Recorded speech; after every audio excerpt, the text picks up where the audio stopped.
Well, hello again. Welcome to Horror in Detail. This story was shared by /Star Wars Fan 1979, so credits to him. I'm an NYPD officer. The supernatural is real.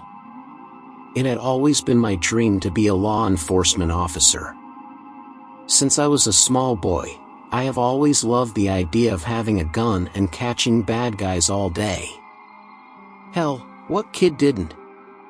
While everyone was having an existential crisis straight out of high school, wondering what to do with the rest of their lives, I already figured that out when I was 9 and still playing with action figures.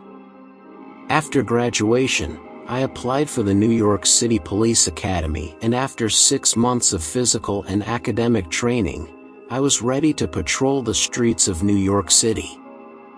A few years into my law enforcement career, I can say without a doubt, as most of us know by now, reality is often disappointing. I had made my dream come true of becoming a police officer in a great city, but I guess I never considered I could be disappointed in that. I was severely underpaid and overworked. I could barely afford a janitor's closet to live in this fucking city. I couldn't keep a relationship to save my life, and every time I put my uniform on, it was like I was public enemy number 1 to every citizen. The only thing keeping me from quitting my job and starting over was my partner, DeLeon.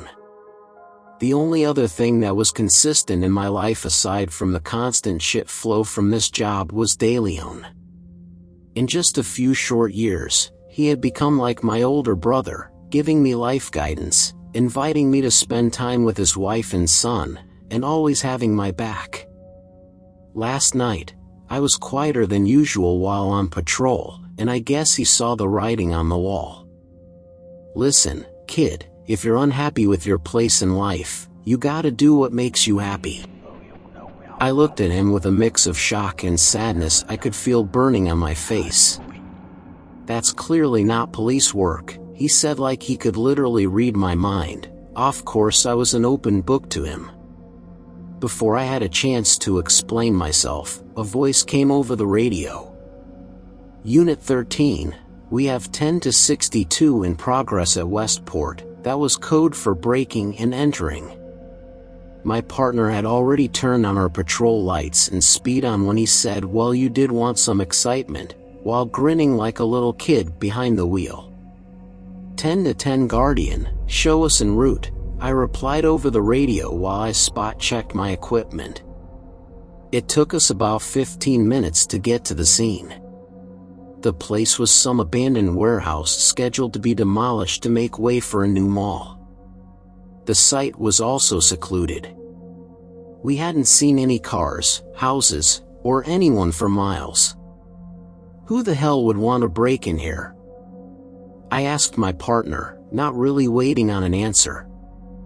Better question is, who called this in? DeLeon had a point. There was no one around or waiting for us when we got there. There were a few large trucks and demolition equipment just outside the warehouse, so there must have been a security guard posted somewhere. Keep your gun up and don't drop your guard, DeLeon ordered before we checked the area out. It was comically dark. The only light that illuminated our path were our flashlights and the distant full moon. It took forever, but we managed to find the main gate to the warehouse and a few feet next to it, a security guard post. I moved toward the guard post to see if anyone was inside. NYPD, we're responding to your call. I could smell it before I saw it. There was a familiar smell of iron in the air, but it wasn't until I peeked inside that I could make the connection. It was blood. The security guard was indeed inside, still sitting in his cheap chair.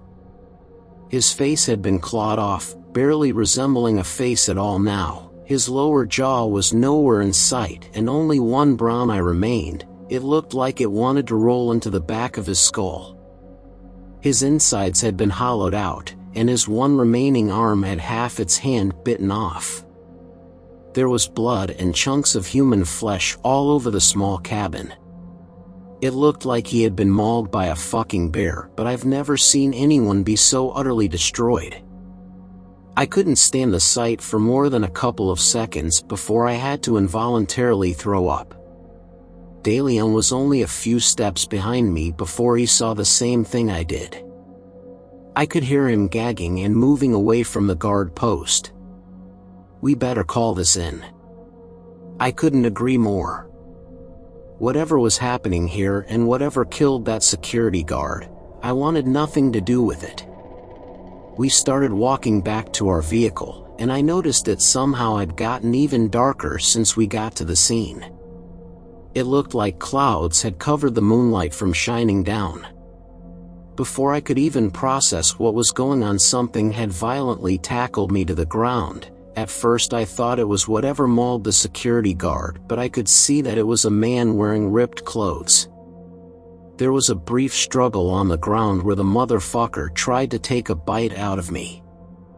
Just as fast as I was on the ground, De Leon took out his taser gun, zapped away. I got underneath him and kicked him as hard as I could in the mouth. I took out my handcuffs and put him under arrest.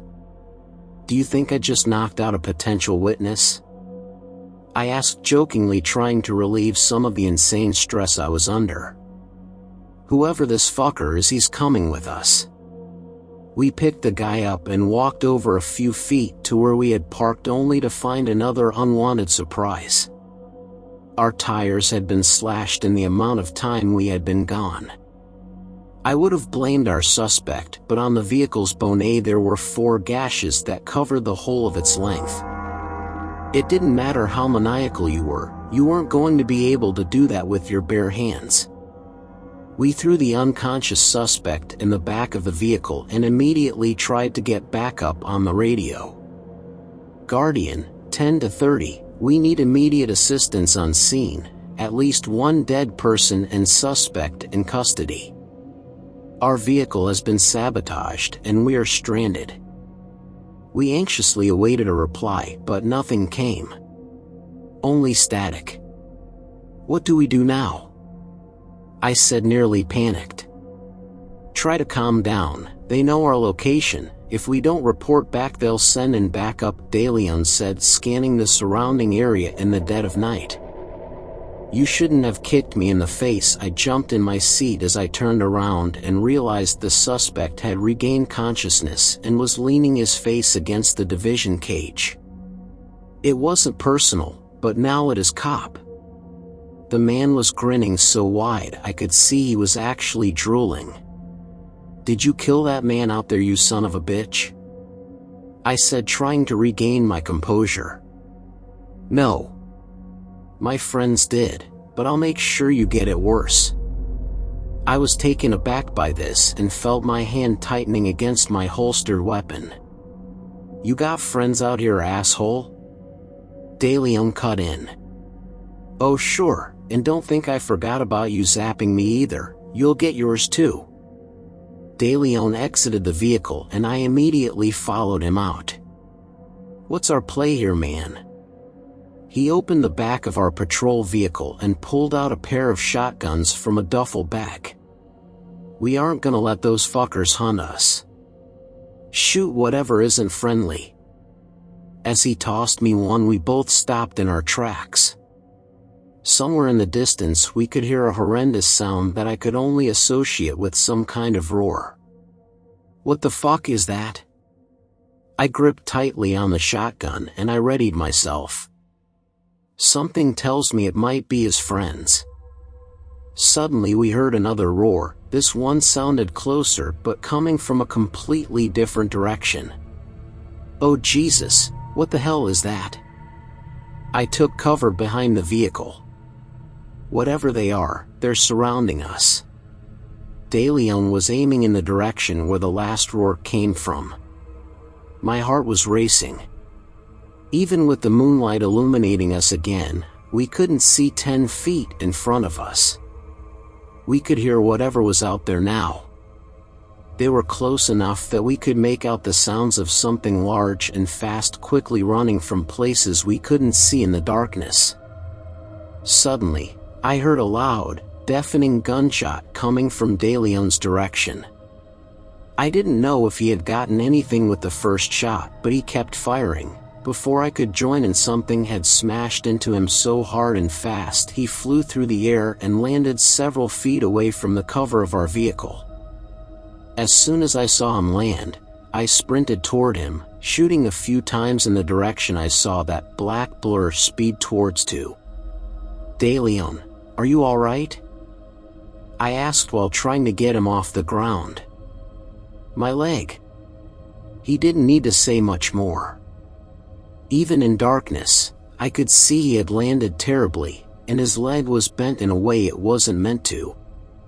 I handed De Leon my shotgun as his had been thrown somewhere in the darkness. I got him up, and we could only get a few steps in before we hear another roar of whatever was hunting us. Before any of us could react, we were violently thrown in the air again. I managed to land close to the passenger side of the vehicle. De Leon hadn't been so lucky. A few feet from me, what looked like a massive black werewolf dragging my partner across the ground, moments after it started ripping chunks out of him however way it could. It sliced into De Leon's belly, and his intestines came spilling out. De Leon was somehow still alive through all of that, trying to defend himself with one hand and trying to unholster his sidearm with the other.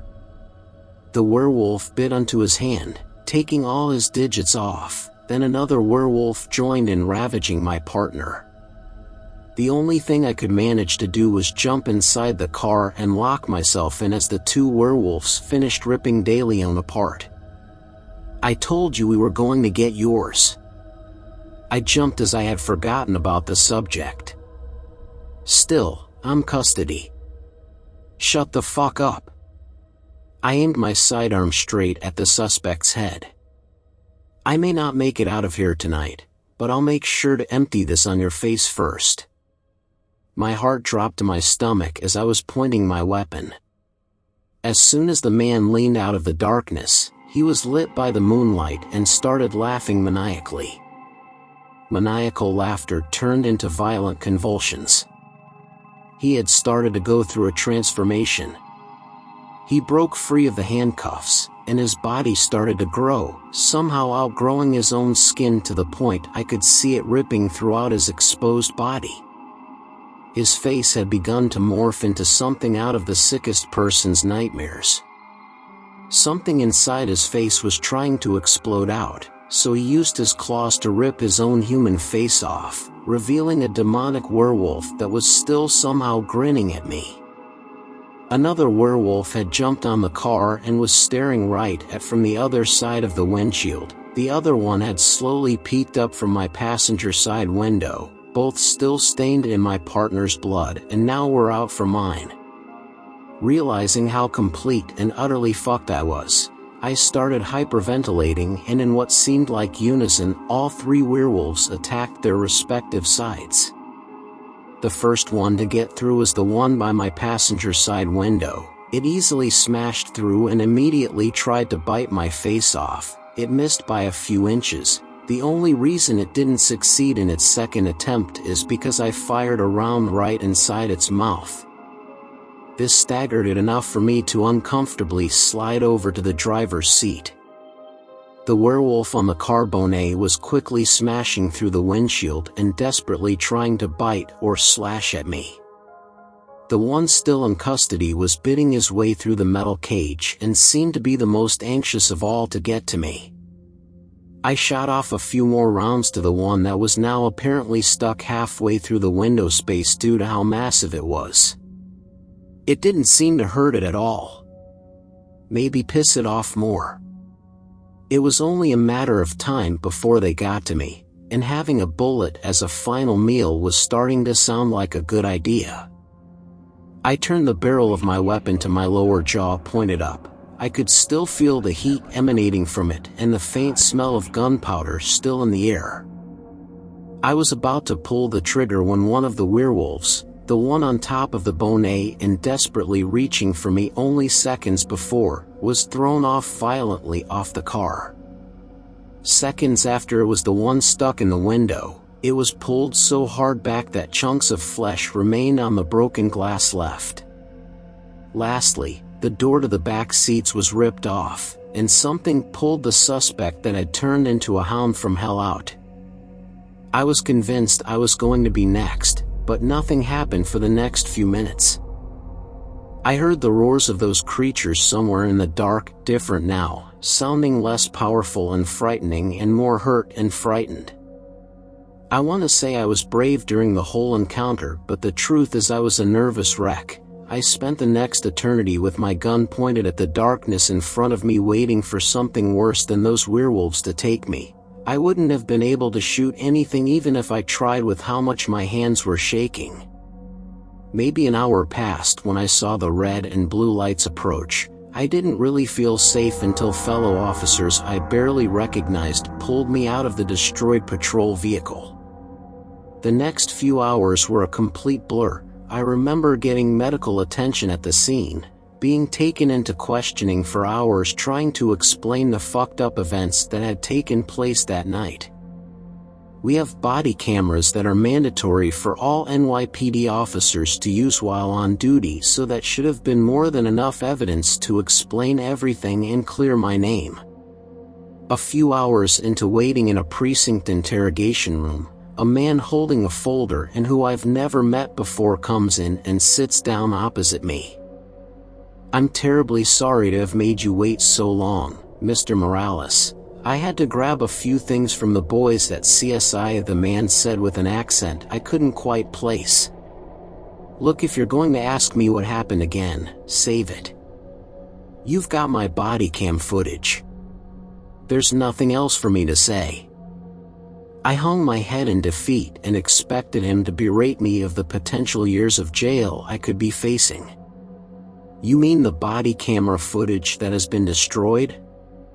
I jumped my attention back at him. "What the fuck are you talking about?" He threw a folder at the middle of the table containing photographs of the crime scene. Our destroyed patrol vehicle, the dead security guard at his post, and a few random dismembered bodies. I thought I recognized one of the bodies using the same clothing as our suspect. "I don't understand. What's going on here?" I was tired, confused, and angry, and I had half a mind to punch the fancy-dressed bastard in the mouth at this point. "What's going on, Officer Morales? Is that you and your deceased partner encountered not one but 3 lycanthropes last night? It's a very rare occurrence to survive an encounter with one, let alone 3. All evidence of last night's events has been confiscated and suppressed. The department will issue a statement of your partner's death that will not involve supernatural creatures." I interrupted him as he was beginning another sentence. "I've had a really stressful night, and I'm sorry. I don't think I've ever seen you in our department before. Not that I'd care what your fucking name is or your hopes and dreams, but you just barge in here and start telling me things that don't make a lick of fucking sense to me." I dropped my head yet again in indifference. "All I want to know right now is, am I crazy or not?"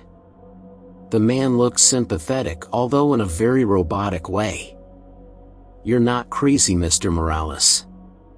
And as you most eloquently put it, you and I have never met. Consider me a liaison between our 2 departments." "What department?" I asked, genuinely confused. "The one you've just been transferred to." The liaison got up from his chair and requested that I follow him. It was a busy morning in the police department. Dozens of officers were in the middle of a shift change and either didn't realize I was walking out with a strange man in elegant clothes or simply didn't care. When we stepped out of the station doors, there was a black Rolls-Royce Phantom apparently waiting on us. "If you would kindly join me for a ride, I'll fill you in on the situation," the liaison said as a chauffeur opened the car door, and he climbed in. I hesitated for a moment. Everything I ever learned in life told me not to get in a car with strangers. However, I wasn't crazy about going back to that interrogation room. Besides, I don't think that nugget of wisdom covers strangers with luxury vehicles. I climbed in, and the inside was even nicer. It smelled very pleasant, like a mix of a new car and some romantic candle. The man handed me a glass of dark liquor. I could tell by the burning smell it was whiskey, a drink I had become very familiar with in the last few months. I wasn't sure if it was for the traumatic night I had gone through or whatever shit show awaited for me wherever I was being taken to, but I drank that glass of fire without much regret. You have been summoned by our head investigator, Arthur Quint. I believe you two have briefly met, he said, expecting me to connect the dots. You mean whoever saved my ass last night? You didn't think it was divine intervention, did you? Our department investigates, protects from, and on occasion destroys supernatural creatures. We try to avoid the latter, but as you saw last night, sometimes that's not possible. Also, our head investigator is a vampire. I know it's stereotypical, but they don't like werewolves very much. I looked at him in complete disbelief, and I was sure I was being punked at this point. Right, so about this transfer, what if I refuse? In that case, you are free to remain as an NYPD officer for whatever time you have left. What does that mean? If you are not an agent of our department, we cannot extend to you our benefits, such as covering up any interaction with supernatural creatures. Before I intervened, you were the only suspect of last night's multiple murders. I got the picture clearly. I either went along with these jokers or I'd be incarcerated for the rest of my life. I nodded and dozed off for a few minutes. When I came to, we had arrived at a very large, old, but well-kept mansion.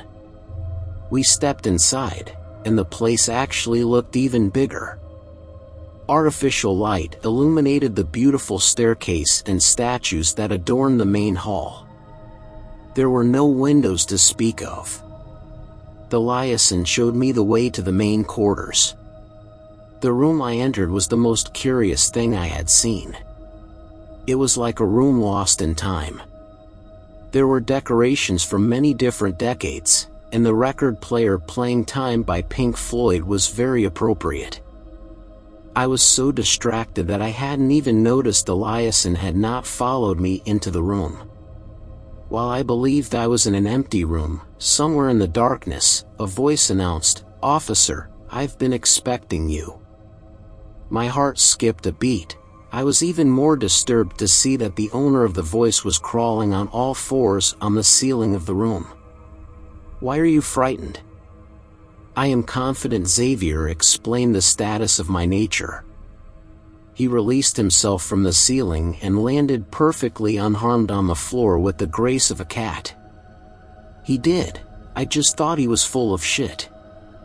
If I meant you any harm, I would have let the mutts have you," he said in a dismissive tone. The man before me was large, wearing dark clothes and dark hair to match. His eyes reflected a sadness and anger reserved for men double his age, for he still had youth upon his face. He walked over to a table that had a cup and an unlabeled bottle filled with red.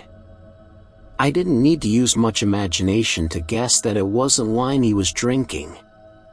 "I would offer you a cup, but I do not think you would enjoy this particular vintage," he said, his voice reminding me of Keith David. "What the hell happened last night?" "Something unusual. Werewolves are not social creatures and are extremely territorial. They would actually fight to the death if more than one was in the vicinity. Having three work together is not in their nature and would suggest an outside factor is forcing them to." "What does that mean?" "I do not know yet, but in my experience, only something much more sinister than a werewolf can make them go against their own nature, and if such a thing is the case, I must continue my investigation." "What do you want with me then?" Even if it was by sheer dumb luck, you've managed to survive a very precarious situation many of our agents would not dare imagine. You may be of some further use to this department. The next few years were grueling. They shipped me out to a training facility to learn everything there was to know about the supernatural. It wasn't just countless hours of classroom instruction. The physical training was unlike anything I've gone through before. I mastered martial arts and became proficient in almost every weapon under the sun, man-made or not. Then, I was taught how to hunt every creature that could hunt me. Our graduation was a final test that consisted of surviving 3 nights of back-to-back waves of creatures straight out of your worst nightmares. I almost died countless times, but in the end, I became a skilled member of the Supernatural Investigations Department. After many cases around the world, my latest assignment would bring me back to New York City. Arthur Quint wanted to personally fill me in on the details of the case. I once again found myself in that room lost in time, but I was no longer scared or confused. You know, you could have sent me an email. I didn't have to come all the way to New York City, I said with an annoyed tone while I had a glass of whiskey by the fireplace. I have been alive for centuries, but I've never taken the time to learn how to send a fucking email. He poured himself a cup of blood wine and walked over with a folder in his free hand. I believe you will be most anxious to begin this case. He threw the folder on the tabletop in front of me and a picture slid out. It was of a man I knew too well. This has to be some kind of mistake. This is De Leon. I grabbed the folder and started reading the case details. I saw him get mauled by werewolves. He should not be alive. His body was not found at the crime scene that night. I had my suspicions, but this confirmed it. The address this photo was taken at is only a few blocks from his house. We need him alive for questioning. There's something going on in the city. Too many attacks, too many creatures stirring up the pot. Your old partner may be privy to some useful information. I left immediately. I took a squad of agents. I had gone through some shit in the past and knew they would make good backup. We got to De Leon's apartment by nightfall. I left a security detail guarding the building entrance while I contacted De Leon's wife, not really knowing what to expect. I knocked on the door to apartment 237 and the door cracked open slightly. "Hello, Maria," I said regrettably. "What the fuck are you doing here, you son of a bitch?" She didn't mince words. In the years between her husband's supposed death, she had blamed me for it. Maybe I hadn't done it in her mind, but I sure as hell failed in having his back. The animosity was a possible confirmation De Leon had not tried to contact her yet. "Maria, we might not have a lot of time. I need you to let me in." She took a few seconds, enough to make me wait on the inevitable fuck you she would likely throw my way. Interestingly enough, she closed the door and unlocked it for me. I entered the humble and honestly run-down apartment without much resistance from her. "You need to get Joshua and come with me, you're in danger," I told her while scanning the room, waiting for De Leon to come out of her room and interrupt our conversation. "What's going on, Morales? Something is coming for you, and we need to get you as far away from here as possible." The plan had been to regrettably use Maria as bait to lure De Leon to a secure location and capture him. That plan went out the window when I received a notification to my earpiece from one of my agents. "Contact. It's moving towards the staircase." We could hear the gunfire from the living room of Maria's apartment. I knew De Leon would make Tara's way through everyone in his way, no matter how well trained they were. "Get your boy now. We need to leave."